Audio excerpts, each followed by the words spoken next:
Antes de existir los estadios, antes de los millones y antes incluso de los guantes, dos personas ya se enfrentaban para demostrar quién era el más fuerte. El boxeo no es solo un deporte, es una historia de imperios, apuestas ilegales, guerras, racismo, televisión, mafia, política y cultura popular. En este vídeo vas a viajar desde los puños desnudos en la arena hasta los combates multimillonarios que paralizan el planeta. Si te gustan los documentales deportivos, suscríbete al canal, porque aquí entenderás el mundo a través de sus historias más fascinantes. Mucho antes de que existieran los rings, los árbitros o los guantes, el boxeo ya estaba ahí. No como deporte, sino como necesidad. En algunas zonas de África, hace miles de años, dos hombres se colocaban frente a frente mientras la tribu formaba un círculo alrededor. No había campana, no había asaltos ni puntuaciones. Solo la mirada fija, el polvo levantándose bajo los pies y una regla simple: resistir. No se peleaba por dinero ni fama. Se peleaba por respeto, por jerarquía, por demostrar que uno estaba preparado para proteger a los suyos. Ganar significaba liderar, perder, aprender a sobrevivir. En Mesopotamia ocurrió algo parecido, pero con un matiz distinto. Allí, donde nacieron las primeras ciudades, la lucha también servía para resolver disputas sin guerras abiertas. En lugar de enfrentamientos entre clanes enteros, dos representantes chocaban sus puños ante la comunidad. Era violencia, pero una violencia contenida, casi un pacto social primitivo, mejor dos hombres golpeándose que 100 muriendo. Algunas tablillas y relieves muestran figuras con las manos vendadas, quizá los primeros intentos de proteger los nudillos.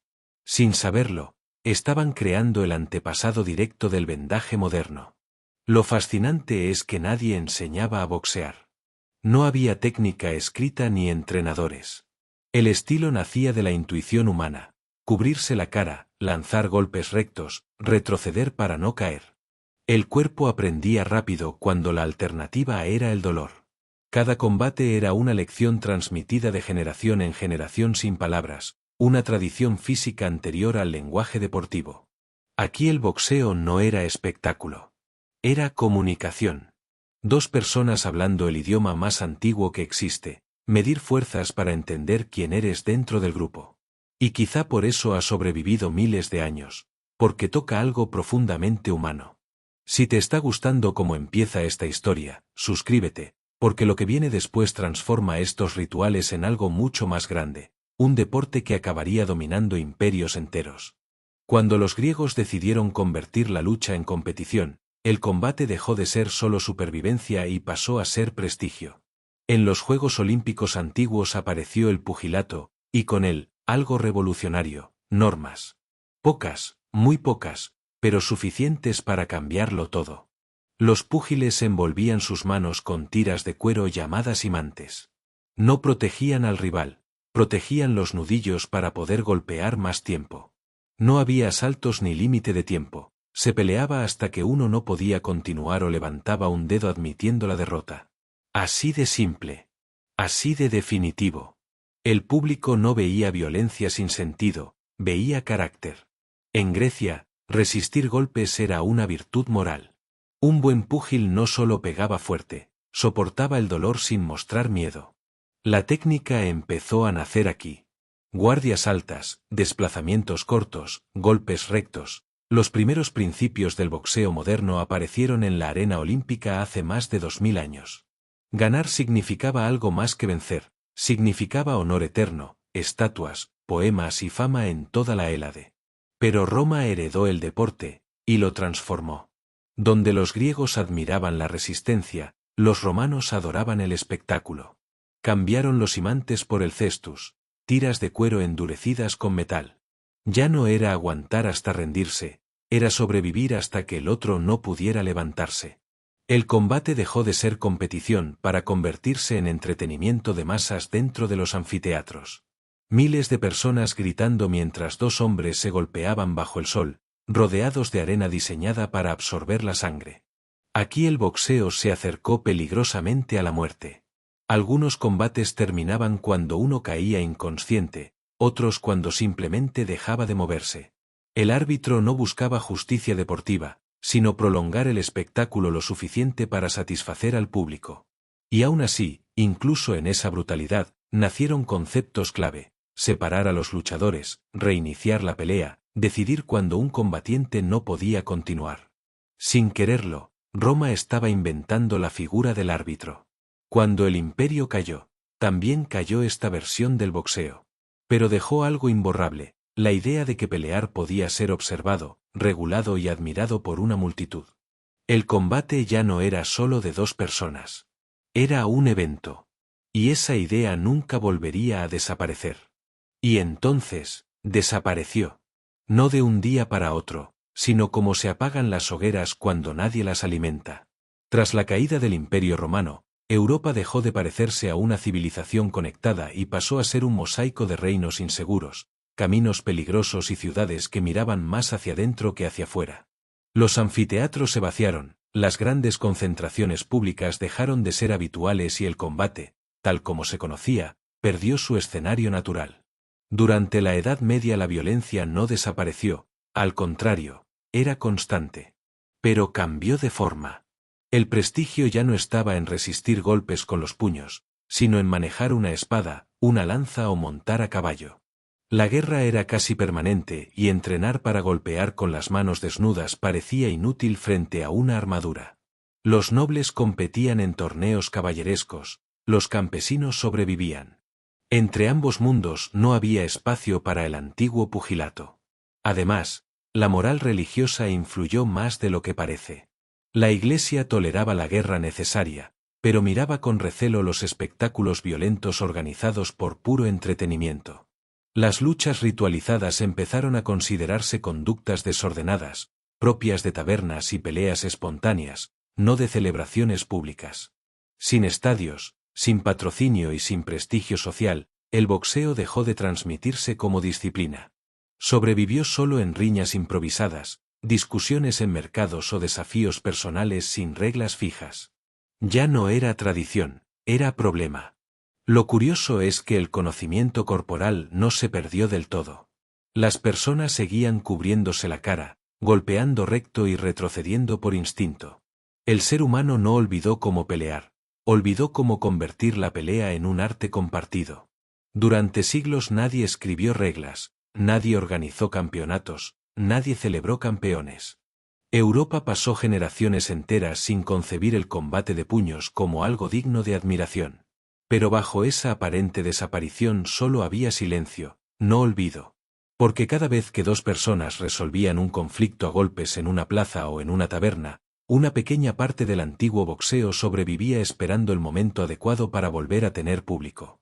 Y cuando ese momento llegara, no regresaría como antes. Volvería más crudo, más caótico y peligrosamente popular. El boxeo no volvió en un estadio, volvió en una taberna. En la Inglaterra del siglo XVII las ciudades crecían rápido, la gente se mezclaba y el ocio popular tenía un ingrediente imprescindible: apostar. Carreras de caballos, peleas de gallos, combates de osos, y, tarde o temprano, dos hombres dispuestos a golpearse por dinero. Así nació el prizefighting, pelear por un premio. No por honor ni por patria, sino por una bolsa de monedas colocada sobre la mesa antes de empezar. No había guantes, ni asaltos, ni categorías de peso. Solo un círculo de espectadores formando el ring humano, un suelo irregular y un acuerdo básico. La pelea terminaba cuando uno no podía levantarse. Los golpes eran duros, pero también había agarres, empujones y derribos. Era medio boxeo, medio lucha libre. Y precisamente por eso fascinaba. Cada combate era impredecible, caótico y cercano. El público no miraba desde la grada, respiraba el mismo aire que los luchadores. Las autoridades lo prohibían constantemente, lo que solo aumentaba su popularidad. Las peleas cambiaban de lugar a última hora para evitar a la policía. Patios traseros, campos a las afueras, almacenes abandonados. La clandestinidad creó algo nuevo: expectación. La gente viajaba kilómetros siguiendo rumores sobre dónde sería el próximo combate importante. El boxeo se convirtió en una noticia que corría más rápido que los periódicos. Aquí nacieron los primeros nombres famosos. Hombres conocidos no por su origen noble sino por su resistencia. Carniceros, marineros, herreros, personas corrientes convertidas en celebridades locales. El público apostaba fortunas relativas para la época, y los combates podían durar horas. No existía la prisa, existía la resistencia. Ganaba quien soportaba más castigo, no quien golpeaba más bonito. Paradójicamente, el desorden empezó a crear costumbre. Los espectadores esperaban ver ciertas conductas repetirse, separar a los luchadores tras una caída, dar tiempo para ponerse en pie, reconocer cuando alguien no podía continuar. Sin saberlo, estaban pidiendo reglas. El caos había devuelto el boxeo a la vida, pero su propio éxito estaba a punto de obligarlo a cambiar otra vez. Hasta entonces, ganar un combate significaba, básicamente, ser el último capaz de mantenerse en pie. Pero en 1741 ocurrió algo que cambió el rumbo del boxeo. Un púgil murió días después de una pelea especialmente brutal. No era la primera vez que pasaba, pero sí la primera que preocupó a quienes apostaban dinero serio. Cuando el espectáculo empieza a costar demasiado, alguien acaba intentando ordenarlo. Ese alguien fue Jack Broughton. Campeón respetado, fuerte y técnico para su época, pero sobre todo inteligente. Entendió que si el boxeo seguía siendo puro caos terminaría prohibido definitivamente. Así que hizo algo insólito, escribió reglas. En 1743 publicó un conjunto de normas que hoy parecen básicas, pero entonces eran revolucionarias. Por primera vez se estableció un espacio claro de combate, el precursor del ring. Si un luchador caía, tenía 30 segundos para volver a la marca central y continuar. Si no podía, perdía. Ya no se permitía golpear a un rival en el suelo. También introdujo zonas prohibidas, intentando reducir lesiones fatales. No era compasión, era supervivencia del propio deporte. Broughton no quería eliminar la dureza del boxeo, quería hacerlo repetible. Además abrió una academia de entrenamiento. Puede parecer un detalle menor, pero lo cambió todo. Entrenar dejó de ser simplemente pelear mucho. Empezó a hablarse de técnica, de postura, de distancia. El público ya no solo admiraba la resistencia, empezaba a apreciar la habilidad. El boxeo daba su primer paso hacia convertirse en disciplina. Las peleas seguían siendo durísimas y sin guantes, pero ahora tenían estructura. Los espectadores sabían cuándo empezaba y cuándo terminaba realmente un combate. Los apostadores confiaban más en el resultado. Y, sobre todo, las autoridades comenzaron a tolerarlo. No era una riña callejera, era una competición. Broughton no convirtió el boxeo en deporte moderno, pero hizo algo más importante, lo salvó de desaparecer otra vez. Demostró que la violencia podía organizarse sin perder emoción. Y una vez que existen reglas, siempre aparece alguien dispuesto a perfeccionarlas. Las reglas de Broughton ordenaron el caos, pero no lo domesticaron. A principios del siglo XIX el boxeo era ya demasiado popular para desaparecer y demasiado violento para ser respetable. Así que en 1838, y revisadas en 1853, aparecieron las London Prize Ring Rules. No hicieron el deporte más seguro, lo hicieron más claro. Y eso bastó para convertirlo en un fenómeno. El ring dejó de ser un círculo improvisado de espectadores y pasó a ser un cuadrado delimitado por cuerdas. Parece un detalle menor, pero cambió la forma de pelear. Ahora existían esquinas, trayectorias, estrategias de acorralamiento. Sin embargo, los combates seguían siendo a puño desnudo y con una lógica muy distinta a la actual. No había asaltos de tiempo fijo. Un round terminaba cuando alguien caía al suelo. Podía durar 10 segundos, o 10 minutos. Después, 30 segundos de descanso y de nuevo al centro. Eso hacía que los combates fuesen larguísimos. Algunos superaban la hora, otros varias horas, y unos pocos se alargaban durante toda una tarde. El público no acudía solo a ver técnica, acudía a presenciar resistencia humana llevada al límite. Los púgiles aprendieron a golpear para desgastar, a lanzar al rival al suelo para forzar el final del round, a reservar energía como si se tratara de una carrera de fondo con puños. Los derribos eran parte esencial del combate. Se podía agarrar, empujar e incluso proyectar al oponente si ayudaba a tumbarlo. El boxeo todavía estaba a medio camino entre la pelea y la lucha. Y precisamente por eso era salvaje y fascinante. La multitud rodeaba el cuadrilátero a escasos metros, gritaba consejos, discutía apuestas, celebraba cada caída como un punto decisivo. Había árbitro, pero su papel era mantener el orden, no proteger en exceso. La pelea terminaba cuando uno no lograba volver al centro en el tiempo establecido o simplemente no podía continuar. El nocaut existía, pero la derrota por agotamiento era igual de habitual. El boxeador no era solo fuerte, era resistente al dolor de una manera casi inimaginable hoy. Estas reglas no suavizaron el deporte, lo convirtieron en espectáculo organizado. El público sabía qué esperar, los promotores podían anunciar combates y los luchadores empezaron a ser figuras reconocibles más allá de su barrio. El boxeo estaba a un paso de volverse respetable, y curiosamente, lo lograría cuando alguien decidiera cubrir los puños. Todo cambió en 1867. Hasta ese momento, el boxeo era un espectáculo salvaje, agotador y sangriento, rounds interminables, derribos constantes, puños desnudos que dejaban cicatrices y a veces cadáveres. La multitud lo amaba, pero las autoridades y los promotores veían un problema. El deporte no podía crecer si seguía siendo tan peligroso. Y entonces apareció el marqués de Queensberry, con unas reglas que parecían simples, pero que iban a revolucionarlo todo. La idea central fue clara: proteger al boxeador sin quitarle emoción al combate. Primero, los guantes.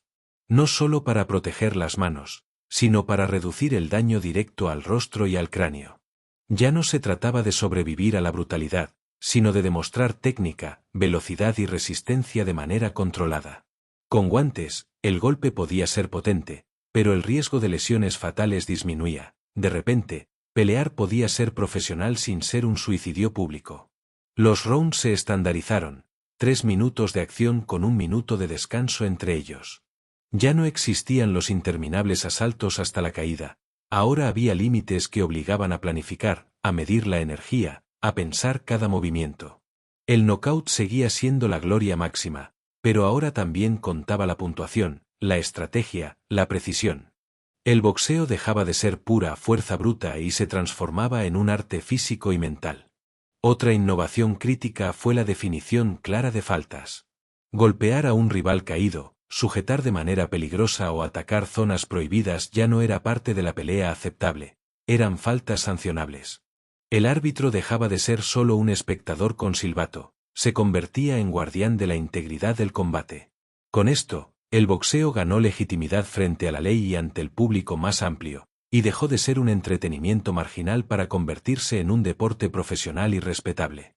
Pero quizás lo más importante fue el mensaje implícito: el boxeo podía evolucionar. De riñas clandestinas, sin reglas fijas ni protección, se pasaba a un deporte estructurado, donde el talento, la resistencia y la estrategia eran más importantes que la simple capacidad de absorber dolor. El espectáculo seguía vivo, pero ahora podía transmitirse en periódicos, arenas y eventualmente, por televisión, porque ya no era solo violencia, era competencia. El nacimiento del boxeo moderno no fue un instante de magia, fue la combinación de protección, reglas y sentido común. Con los guantes y las reglas del marqués de Queensberry, el boxeo dejó de ser un juego de supervivencia para convertirse en el deporte que hoy conocemos: técnico, emocionante, universal. A partir de aquí, cualquier golpe, cualquier estrategia y cualquier campeón comenzaría a ser parte de una historia que nadie querría perderse. A finales del siglo XIX, el boxeo necesitaba un rostro, un héroe capaz de atraer multitudes, apuestas y titulares. Ese hombre fue John L. Sullivan, el primer campeón mundial reconocido oficialmente, y también el primer ídolo mediático de un deporte que acababa de aprender a organizarse. Antes de él, los luchadores eran figuras locales, nombres que circulaban de pueblo en pueblo entre apuestas clandestinas. Sullivan cambió eso. No solo ganaba peleas, las convertía en espectáculos que todos querían presenciar, y las historias de sus victorias corrían por periódicos, tabernas y conversaciones callejeras. Sullivan era una mezcla de fuerza brutal y carisma innato. No era solo un boxeador, era un espectáculo ambulante. Sus combates duraban largas horas, con rounds que seguían las reglas del Marqués de Queensberry pero con un estilo propio que intimidaba incluso antes de lanzar el primer golpe. Su fama cruzó océanos, Estados Unidos lo celebraba como símbolo de poder y resistencia, y el mundo empezaba a mirar al boxeo no solo como entretenimiento marginal, sino como un deporte serio y respetable.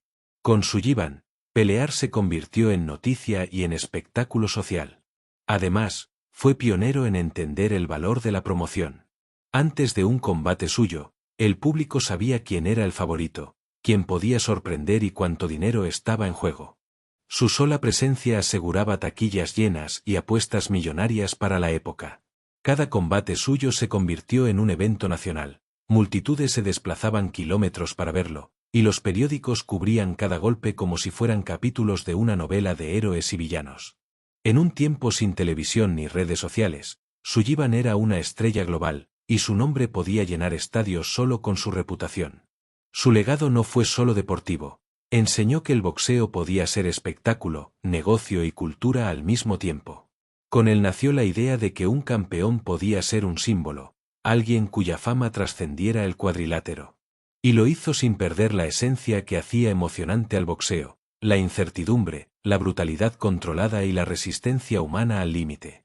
Cada puño lanzado por Sullivan era un anuncio de que el boxeo había dejado de ser solo un deporte marginal para convertirse en un fenómeno social, capaz de unir comunidades y generar admiración global. En resumen, Ion L. Sullivan no solo fue un campeón, fue la prueba viviente de que el boxeo podía ser grande, que un hombre podía convertirse en ídolo mediático y que el deporte más antiguo del mundo podía adaptarse al siglo XIX sin perder su fuerza ni su emoción. Su historia marcaría el camino para todos los grandes campeones que vendrían después, demostrando que ser el mejor no era suficiente. Había que ser un espectáculo, y él lo entendió como nadie antes. El boxeo ya tenía campeones, dinero y público, pero aún no había cambiado el mundo. Eso ocurrió en 1908, cuando Jack Johnson ganó el título mundial de los pesos pesados. No fue solo una victoria deportiva, fue un terremoto social. En una época en la que la segregación racial marcaba la vida cotidiana en Estados Unidos y buena parte de Occidente, ver a un hombre negro dominar el deporte más simbólico de la fuerza masculina resultó insoportable para muchos. Johnson no solo ganaba, lo hacía sonriendo, hablando durante el combate, esquivando golpes con calma y castigando a sus rivales con precisión casi burlona. Su estilo rompía la imagen del luchador salvaje que parte del público esperaba ver. Pensaba, medía, provocaba. Y cada segundo que permanecía invicto alimentaba una tensión creciente. Durante años, periódicos y promotores buscaron desesperadamente la gran esperanza blanca, un boxeador capaz de derrotarlo y restaurar el orden social que creían natural. El combate contra James J. Jeffries en 1910 se anunció casi como un acontecimiento nacional. Multitudes se reunieron frente a pizarras donde se actualizaban los asaltos por telégrafo. Cuando Johnson ganó, la reacción fue inmediata, disturbios en varias ciudades, prohibiciones para proyectar la grabación del combate y debates políticos. Un resultado deportivo había provocado consecuencias reales fuera del ring. El boxeo demostraba que podía tocar nervios profundos de la sociedad. Johnson, además, vivía sin pedir permiso. Conducía coches caros, vestía elegante y frecuentaba ambientes reservados a blancos acomodados. Para sus seguidores era un símbolo de dignidad, para sus detractores, una provocación constante. La presión fue tal que acabó perseguido judicialmente por motivos que muchos consideraron una excusa para apartarlo del foco público. Pero el daño, o el avance, ya estaba hecho. Por primera vez, el campeón mundial no representaba solo al deporte, sino a una conversación global sobre poder, identidad y derechos. El ring dejó de ser un espacio aislado, se convirtió en escenario de la realidad social. Después de Johnson, ningún combate importante volvería a ser únicamente un combate. Siempre habría algo más en juego. Tras la tormenta social que rodeó a Jack Johnson, el boxeo no se hizo más pequeño, se hizo gigante. Llegaron los años 20 y con ellos la radio, los grandes pabellones y un público dispuesto a vivir los combates como si fueran acontecimientos nacionales. El deporte dejó de pertenecer a una ciudad para pertenecer a un país entero. Y en medio de ese crecimiento apareció Jack Dempsey. Dempsey no peleaba, Atacaba. Su estilo agresivo, siempre hacia adelante, encajaba perfectamente con una época que quería emociones rápidas tras la Primera Guerra Mundial. Cuando subía al ring, la gente no esperaba técnica refinada, esperaba impacto. Sus combates llenaban estadios y millones escuchaban por radio cada golpe narrado con dramatismo. El boxeo descubrió algo decisivo: podía vivirse sin estar presente.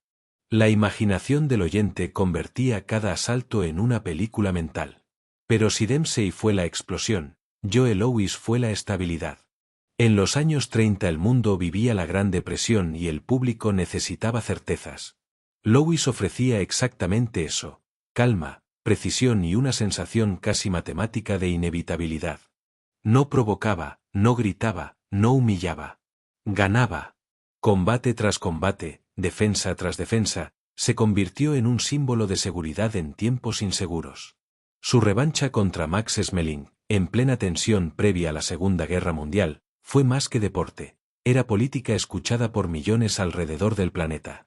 En esta época el boxeo dejó de ser solo espectáculo para apostadores y pasó a ser cultura popular. Las noches de combate reunían familias enteras alrededor de una radio, los periódicos dedicaban portadas completas y los campeones eran reconocidos incluso por quienes nunca habían pisado un gimnasio. Por primera vez, el mundo compartía simultáneamente la misma pelea. La Edad Dorada no fue solo una sucesión de grandes campeones, fue el momento en que el boxeo aprendió a hablarle a las masas. La violencia controlada, la narrativa de héroes y la emoción colectiva encontraron su formato perfecto. Y cuando un deporte logra eso, ya no vuelve atrás. El boxeo ya llenaba estadios y paralizaba ciudades, pero aún faltaba el salto definitivo: entrar en casa. En los años 50 la televisión empezó a ocupar el salón familiar, y con ella llegó algo nuevo. Ya no hacía falta imaginar los golpes por radio ni viajar kilómetros para verlos. El ring apareció en blanco y negro, a pocos metros del sofá. El deporte más físico del mundo se volvió cotidiano. Las cadenas descubrieron pronto que funcionaba perfecto en pantalla. Dos figuras claras, movimiento constante, tensión inmediata y una historia fácil de seguir incluso para quien nunca había visto una pelea. Cada semana millones de personas veían combates en directo. El boxeo se convirtió en conversación de oficina al día siguiente, en tema de bar, en ritual doméstico. Por primera vez, un niño podía conocer a un campeón sin salir de su barrio. Pero el contexto importaba. Era plena Guerra Fría, un tiempo en el que todo adquiría significado político, incluso los deportes. Los combates internacionales se interpretaban como algo más que una competición individual, eran símbolos de sistemas enfrentados. El púgil representaba disciplina, orgullo nacional, forma de vida. La victoria se celebraba más allá del resultado deportivo, y la derrota dolía más de lo normal. El ring era pequeño, pero lo que se proyectaba sobre él era enorme. La televisión también cambió la manera de pelear. Los boxeadores empezaron a entender el ritmo visual, asaltos intensos, momentos claros, gestos reconocibles. El público ya no solo quería saber quién ganaba, quería ver cómo ganaba. Nacieron los estilos identificables, las personalidades mediáticas y la narrativa continua entre combate y combate. El púgil dejó de existir solo durante la pelea, ahora también existía antes y después, en entrevistas, reportajes y apariciones públicas. El boxeo pasó a ser cultura popular. No hacía falta ser aficionado para reconocer a los campeones ni para opinar sobre un combate. Formaba parte de la vida diaria, como la música o el cine. Y precisamente por eso, el siguiente gran campeón no sería solo un atleta. Sería un personaje capaz de dominar la televisión y cambiar para siempre la relación entre deporte y sociedad. Cuando apareció, el boxeo ya era popular. Después de él, fue imposible separarlo del mundo real. Muhammad Ali no solo ganaba combates, hablaba antes, durante y después. Rápido con los puños y más rápido con las palabras, convirtió cada pelea en un relato que empezaba semanas antes del primer asalto. La televisión, que había llevado el boxeo a los hogares, encontró por fin a alguien hecho para la pantalla. Pero su impacto no vino solo del espectáculo. En los años 60 Estados Unidos vivía tensiones profundas, derechos civiles, protestas y la guerra de Vietnam. Ali decidió no quedarse al margen. Se negó a ser reclutado alegando motivos religiosos y morales. La reacción fue inmediata, le retiraron el título, la licencia para pelear y durante años se le prohibió ejercer su profesión. El campeón mundial en plenitud quedó fuera del ring. El boxeo, de repente, era un debate nacional. Mientras no podía competir, su figura creció. Para algunos era un traidor, para otros, alguien dispuesto a pagar un precio real por sus convicciones. Cuando finalmente regresó, cada combate era mucho más que deporte. Era la posibilidad de redención, de confirmación o de caída. La tensión no se medía solo en golpes, sino en significado. Y entonces llegó la noche en Zaire, 1974. Frente a George Foreman, más joven y aparentemente imparable, Ali ideó algo que nadie esperaba: resistir apoyado en las cuerdas, dejar que el rival se agotara y elegir el momento exacto. El llamado Rumble in the Jungle fue algo más que una estrategia brillante. Millones lo siguieron en todo el planeta a horas imposibles, conscientes de que presenciaban algo histórico. Cuando Foreman cayó, la sensación fue colectiva: no solo había ganado un boxeador, había triunfado una historia. Desde ese momento el campeón dejó de ser únicamente el mejor luchador. Podía ser también voz, símbolo y personaje público. Ali demostró que el ring podía contener debates enteros de su tiempo. Después de él, cada gran pelea llevaría inevitablemente una narrativa más allá de los guantes. Porque el boxeo, definitivamente, ya no era solo boxeo. En los años 80 el boxeo ya tenía historia, leyendas y tradición, pero le faltaba algo que estaba a punto de cambiarlo para siempre: dinero a una escala nunca vista. Y el rostro perfecto para inaugurar esa era fue Mike Tyson. No era solo un campeón joven, era una sensación inmediata.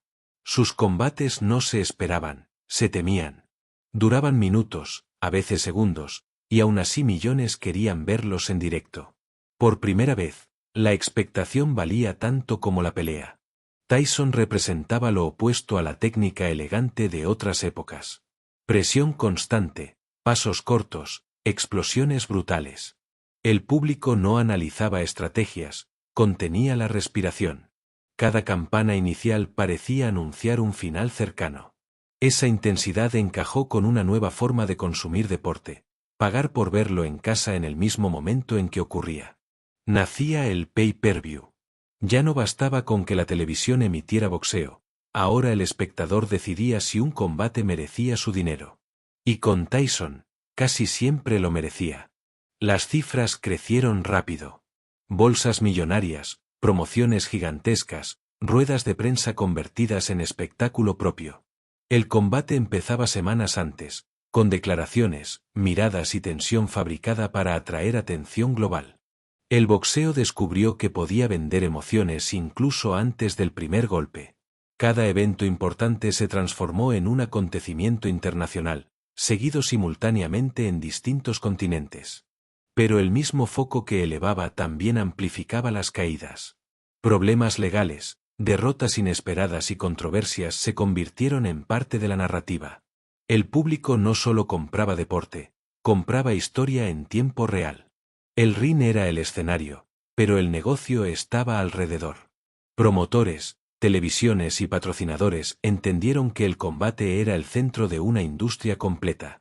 A finales de los 90 el boxeo ya no era únicamente un deporte popular, era un espectáculo global capaz de generar fortunas en una sola noche. La violencia seguía ahí, pero envuelta en marketing, contratos y audiencias planetarias.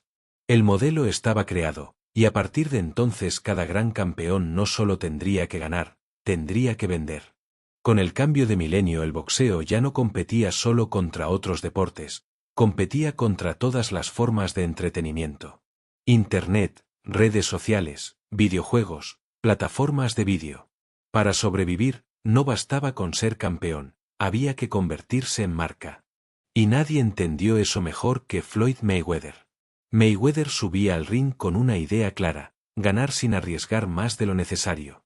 Defensa milimétrica, precisión quirúrgica y un control absoluto del ritmo.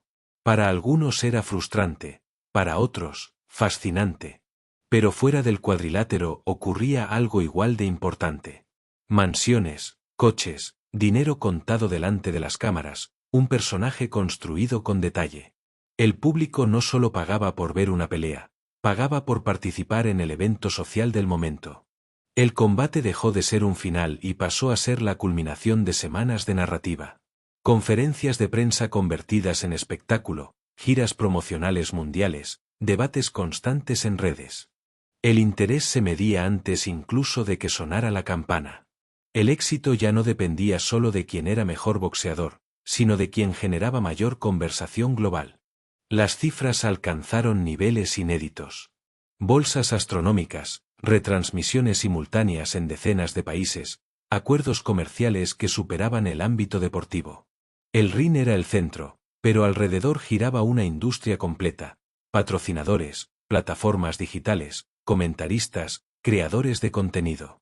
El boxeo se integró definitivamente en la economía del entretenimiento. Y algo cambió en la percepción del público. Muchos ya no seguían todas las peleas, seguían las grandes noches. El combate se convirtió en un acontecimiento cultural, comparable a un estreno cinematográfico o una final mundial. Mayweather perfeccionó la idea nacida décadas atrás: el boxeador como empresario de sí mismo. El siglo XXI no eliminó la esencia del deporte, dos personas intentando superarse frente a frente, pero la envolvió en una maquinaria global capaz de convertir un combate en conversación planetaria durante semanas. El boxeo ya no solo se veía, se consumía, se comentaba y se vivía en tiempo real en todo el mundo. Y, como toda industria del entretenimiento, estaba a punto de atraer a protagonistas inesperados. Durante más de un siglo el boxeo fue el centro de los deportes de combate. Si alguien quería saber quién era el más duro, miraba al campeón de los pesos pesados. Pero en el presente la pregunta ya no es tan simple. Aparecieron nuevas disciplinas, nuevas plataformas, y sobre todo, nuevas formas de fama. El ring sigue ahí, pero ahora comparte atención. Las artes marciales mixtas cambiaron la percepción del público. Ofrecían variedad de técnicas, ritmo constante y una narrativa fresca para una generación acostumbrada a consumir todo más rápido. Muchos anunciaron el final del boxeo. Sin embargo, ocurrió algo curioso: en lugar de desaparecer, el boxeo empezó a transformarse. Dejó de intentar ser el único espectáculo de combate y pasó a competir por eventos concretos, noches especiales capaces de reunir a millones. Al mismo tiempo surgió un fenómeno inesperado: creadores de contenido convertidos en boxeadores. Influencers sin carrera amateur encabezando veladas vistas por audiencias gigantescas. Para algunos era una herejía deportiva, para otros, una puerta de entrada. Gente que nunca había visto un combate profesional ahora conocía reglas, categorías y campeones gracias a estos eventos. El boxeo volvía a hacer lo que siempre había hecho mejor: adaptarse al público de su tiempo. La diferencia es que ahora la conversación ocurre en directo y en todas partes. El combate no termina con la decisión de los jueces, continúa en clips, análisis, memes y debates durante días. La pelea es solo el punto culminante de una historia distribuida por miles de pantallas. El significado cambia: menos tradición, más experiencia compartida. Y, sin embargo, en el centro sigue habiendo dos personas frente a frente intentando superarse. Ni la tecnología ni la fama digital han alterado eso. Tal vez el futuro del boxeo no sea volver a lo que fue, sino aceptar que siempre ha mutado para sobrevivir, de ritual tribal a espectáculo imperial, de taberna clandestina a evento global. La pregunta ya no es si el boxeo está cambiando. La pregunta es si alguna vez dejó de hacerlo. El boxeo ha sobrevivido a imperios, prohibiciones, guerras, mafias, e incluso a quienes aseguraron que desaparecería. Pero hoy vuelve a transformarse otra vez: nuevos peleadores, nuevas reglas y un público completamente distinto. La pregunta ya no es qué fue el boxeo, sino en qué se va a convertir. Y eso, lo veremos en los próximos vídeos.